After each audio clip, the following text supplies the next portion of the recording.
teach us how to do the Rubik's Cube. You want to do the Rubik's Cube? Oh, I don't want to bore the chat though.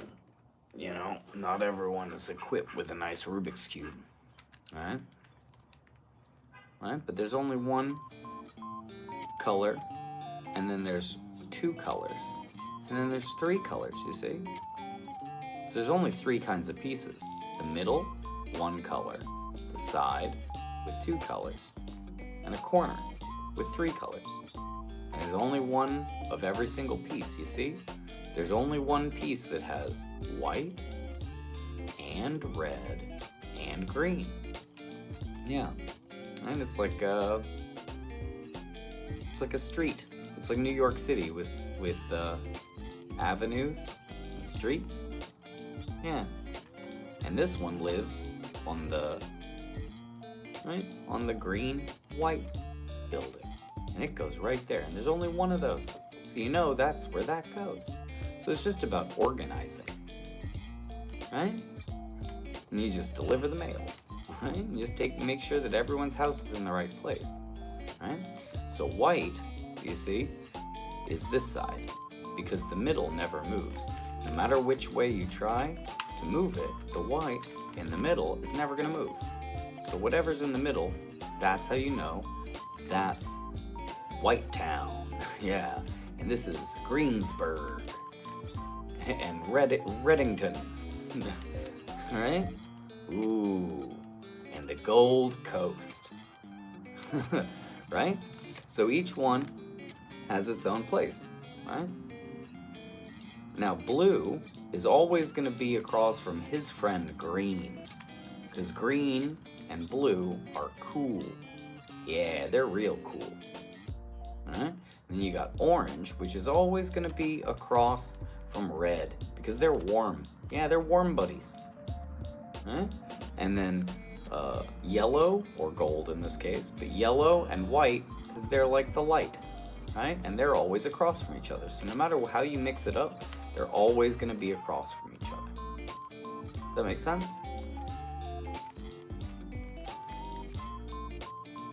Yeah. Just understanding how the Rubik's Cube is helps you to look at it differently. And if you can look at it right, it's very easy to solve. Right?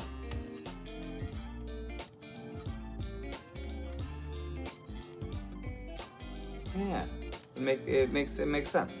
So when you mix it up and it gets all mixed and it's all jumbled, it looks confusing, right? But don't get all mixed up and jumbled around by looking at it, right?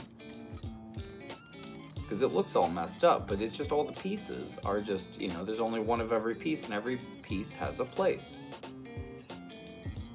And so I like to look at the white side first, because the white pieces always pop out the most to me. Right? So like that one, you see how there's some there. So when you want to know which side is the white side, look for the middle. This is the green side, because no matter what, you can't change that middle piece. So that's the green side. So I like to look for the white side. And then you get its little buddies and you put them close. So first thing you want to do is make a cross with just the middles.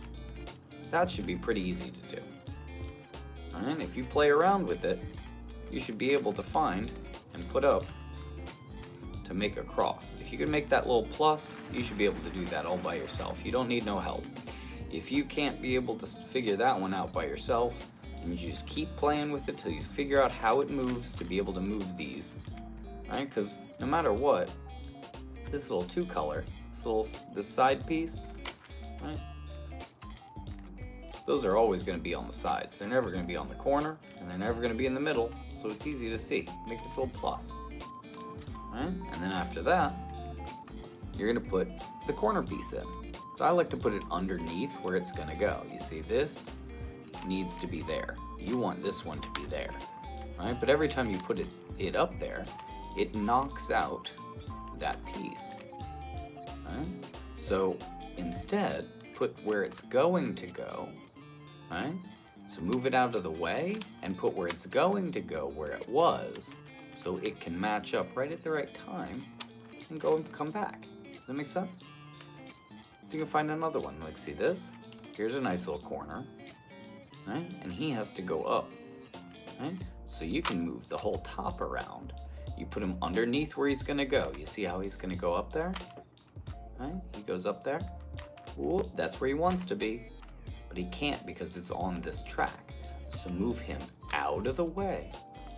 So you can put where he's going to be, down to where he was. Yeah? And then he come back, and he comes up. It's just that one move. Very easy move, right? Here's another white corner, and that's where he's gotta go. See how he's right under where he needs to be. So what do? You move him out of the way, down, back, up. And then you're done, right here, with one side. And you're gonna practice that.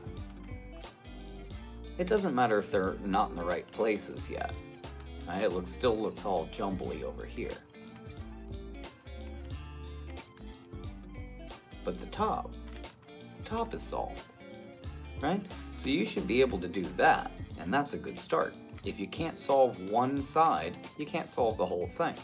But if you play with the Rubik's Cube and just try to solve just one side, then you'll be learning how it moves. It's all about how the thing moves, right? And you take practice. Once you start looking at it differently, it'll stop looking so confusing. Does that make sense? So today's practice with the Rubik's Cube is trying to solve one side. Does that make sense? Then the next step will teach you how to do the second layer, and you do it like a cake. Then on the third step, we'll teach the third layer, how to solve just that. Right? Then the next step, we're gonna learn the third layer down here on the bottom. And then all the way at the end, we're gonna learn how to solve just the last. So we would learn in 1, 2, 3, 4, 5 steps. I recommend that you take each step at least a day to learn so you can practice. So you practice the first step on the first day, and then you can learn the second step on the second day, and the third, fourth, fifth on the last day, and you could learn how to solve the Rubik's Cube in 5 days. I taught this one kid how to solve the whole cube in 1 day. He was so good, he ate it up, right? He was like a sponge. The only problem is after 2 days, he started forgetting things because he learned too quick. You see what I'm saying? It's about muscle memory and going slow and making sure that you learn each step efficiently. You say, I think you explained it better than all the videos I watched. I told you, right? I told you, because, you know, they try to make it more complicated and it gets all like this. But I feel like I'm a pretty good teacher, right? Yeah, we're all slow learners at the beginning, but exactly. It's funny, that just like I was saying with the kid who learned really quick, he's really, really good at it and in a rush. And then he makes the slower learners feel bad. But as a teacher, I've noticed that it's usually the worst student, the slowest student in the class, who ends up being the best at it long term, right?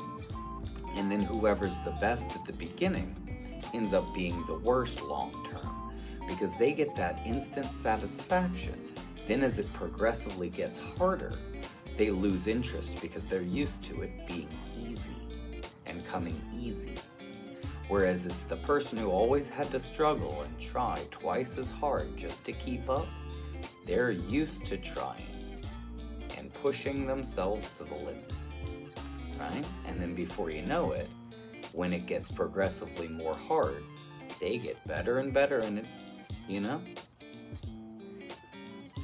They get rewarded by their efforts, opposed to the instant gratification. Now I like that. I like that stuff that isn't instantly gratified. Well, I don't know what to call that, but you know what I mean. So that right there is the first lesson. So just try to get your, right, try to get one side. And then we'll learn some more tomorrow, right? And you just practice that, easy as pie.